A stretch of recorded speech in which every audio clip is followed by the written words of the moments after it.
Let's preview the Miami Marlins for 2026 up next on Fantasy Baseball Today.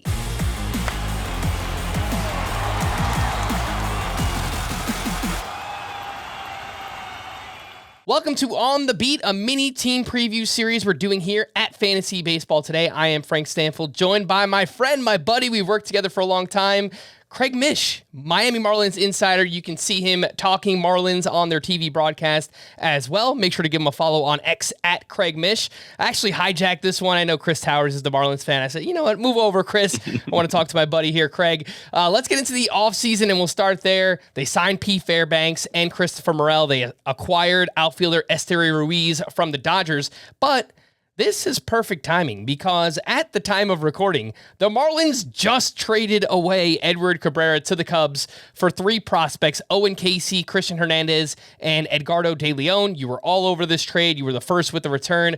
For fantasy, this is great. Casey gets a real chance to play right away with the Marlins, it would seem. And there's now a spot open in the rotation for an upside arm, whether that's a Robbie Snelling or one of the other interesting prospects they have on their team. So what's your reaction here initially to the return, and maybe who can step in Cabrera's place? Yeah. And Frank, I think sometimes, I look at it from both sides, from the coverage standpoint and from the fantasy standpoint, which puts me really in a unique category as somebody that's been doing this for a long time. So the reality point of view, Frank, is that I think that what the Marlins' intentions are, and as you saw a couple of years ago when they traded Jesus Luzardo and when they traded Luis Arias, is that this organization is sort of operating kind of like the Tampa Bay Rays did in the past, where it was shocking to see some players traded that were coming off such a good year. But then you have to ask yourself, well, if that is the belief in the organization, if they're doing the right thing and they're succeeding, and the Marlins did win a number of games last year, you sort of have to trust that the right decisions are being made. It definitely worked out in the case of Arias. Luzardo, will just have to see what the package is in return. They got a young player named Starlin Caba, who we're probably not going to see for a number of years. And this is another one of those, Frank, where they sold high on Edward Cabrera, who, let's just be honest, has had a litany of injuries over the past 4 or 5 years, has had a hard time locating the strike zone over the last 4 or 5 years, and then all of a sudden magically put it all together last year, and he was fantastic. So this would indicate to me that the Marlins probably don't believe that that's repeatable, that he's going to do it again. Now, maybe it will, and maybe it'll work for the Cubs, and congrats to them if it does. But Frank, you're absolutely right. What the Marlins did is got offensive players in return. I think it's probably fair to say a position that they're still lacking in. And so maybe Casey does crack the opening day roster. But I would tell you this, he's somebody that I think the Marlins community and the fantasy community is going to have a very close eye on in spring training, because if he does make the roster, that certainly would change at least the projection from what we thought back in November and December.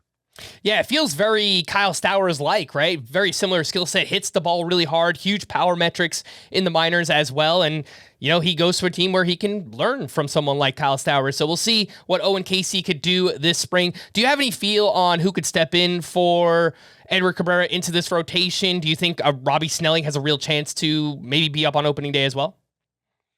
Well, opening day, he wouldn't start opening day. Obviously. Right. Just in the rotation. Could he be in the rotation opening day? Yes. I think, honestly, the one name that you didn't mention there, Frank, which is somebody that I'd be very interested in draft day, is Thomas White. I think that most people feel that he is the best left-handed prospect, maybe as a starter in all of minor league baseball. And when I ask questions about White, and I'm like, he's going to start the season probably like in AAA, get some. I don't get that right away. So If the Marlins feel that he can contribute and he's good, and you mentioned Snelling too, the likelihood of both of them opening up in the rotation, not so sure about that, because they do have a lot of options. But as far as one opening up, I think it could happen. And again, I don't think it's necessarily a spring training battle per se, but clearly if you look at last spring training, their best pitcher was Ryan Weathers. And Ryan Weathers cracked the opening day rotation. Now, he got hurt right away and unfortunately missed a lot of time, but that guy was a special player in the spring, and it led to him earning a spot. Maybe the same thing happens with one of those players. We'll see.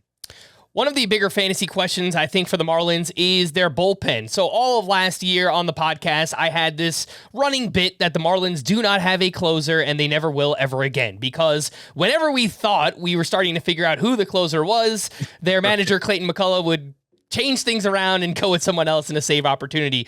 But now they went out and they signed Pete Fairbanks, who is obviously an established closer. So my question to you, do the Marlins actually have a closer, or will they continue to run some sort of committee here in the bullpen? Well, look, if you pay a player, and if the Marlins pay a player $13 million, you would have to assume that player, if he's in the bullpen, is probably going to get the most save opportunities, Frank. But to your point, I definitely could see Phillips, and I could see other players getting save chances, especially, Gibson. They used a lot of different guys, as you mentioned. So I think it's kind of fair. The fair question would be like, okay, how many saves would you set the over-under for, right, on Pete Fairbanks? And I probably would go under what most people would think. But will the Marlins closer lead the team with 15, 16 saves? I think that's possible. So I think Fairbanks probably gets the most, but there could be a lot of other players involved. Yeah. The first number that came to mind was like 19 and a half. Like, can Pete Fairbanks get to 20 saves this upcoming season? And I mean, another part of this is, look, if we're being realistic, anything can happen. The Marlins surprised last season. If they aren't competing by the time we get to July on a one-year deal, they very much so could trade Pete Fairbanks away from this team, right? So that's something else that I think people have to consider when drafting Pete Fairbanks this season. Let's take a quick break, and we'll be back right after this. This isn't just combat. It's cinema. Ready or not, here I come. Let's go! Are you not entertained? The new home of UFC, Paramount Plus. Welcome back in Fantasy Baseball. Today we are previewing the Miami Marlins here with my friend, my good buddy, Craig Mish. And I asked you for a sleeper beforehand, Craig, and you sent me over a prospect behind the dish. Who is that? I did. Joe Mack. That would be my sleeper going into the season. Look, I think, let me break it down for you to make it clear. Gus Ramirez is going to catch for the Marlins this season. I think it's fair to say that if you look at his WAR at the end of the season, Frank, it's a little confusing. How could this guy have a WAR of 0 with the amount of hitting that guy did? So I'm not going to be the one to tell you that he didn't do a great job catching last year. I'll let you check out the metrics and see for yourself. I think they'd like him to get better, and I think there's going to be an emphasis on him getting better. I think Joe Mack's a better catcher. I think Joe Mack is going to get a full complement of reps behind the plate. I think that he could be somebody in the stratosphere of the landscape of catching, which is so poor every year. We're always wish casting and waiting. And yes, we got Cal Raleigh, but Cal Raleigh's like a once in a generation offensive catcher. I think Joe Mack could hit 20 home runs. I think Joe Mack could get 400 plate appearances. And to me, I think he's probably a guy that goes virtually undrafted in fantasy leagues, NL only format. I think I would definitely take a shot. Now, again, you're playing with two catchers. I think maybe he would get recognized as more. I would not sleep on Joe Mack. I think he's their catcher of the future. Even if something like this was to happen, Frank, someone would go back and say, well, I saw Craig said that Joe Mack is going to catch. Why is Augusto Ramirez catching at the beginning of the season? Because he's still going to get a chance. But I think Mack will be the guy moving forward. Yeah, I think we all kind of see the same thing there, that the writing isn't on the wall, but, Agustin Ramirez going to get some time at DH, maybe some first base reps as well. Right. Joe Mack, 23 years old, 31st overall pick in 2021. Big power last year, 21 home runs in the minors. Sneaky speed, too. He had 9 steals as well, so keep that in mind. And Fangraphs gives him the upside on the 2080 prospect grade scale, the upside of a 70 fielder. So they really do think that he is great behind the plate defensively. So that totally makes a lot of sense there. You also gave me a breakout, one that left a lasting impression for us down the stretch in fantasy. Who's your breakout for the Marlins? Yeah, so 2 things. The first thing I'm going to say is you said Joe Mack had 9 steals. The Marlins have placed an emphasis throughout the organization to run. In fact, I think they either led or were in second at every single level in stolen bases in the minor leagues, Frank. This is something to keep in mind that they'd like to translate to the big league level too. So that makes my next point here. I asked somebody, and I won't get into detail, but somebody very high up in the Marlins organization, and they were guaranteeing me that this guy was going to steal 30 bases in his sleep. So if that is the case, and they believe that, and I believe what the Marlins are doing, Jacob Marcy is going to steal 30 bases for the Marlins this season. I mean, now look, he would have been on his way if you extrapolate the stats from the beginning of the end of the season. Yes, he would have gotten there, but he also was off to this historical start when he came up, which is probably not sustainable. But end of the year, 15 home runs, 30 to 40 stolen bases. I don't think anybody has that in their projection going into the season. But from what I'm told, he's completely got the green light. He's going to play every single day. And knowing the way that I know that the Marlins are running their minor league stuff, I think in the major leagues, you're going to start to see a bigger emphasis on that. If you need steals, you draft Marlins this year.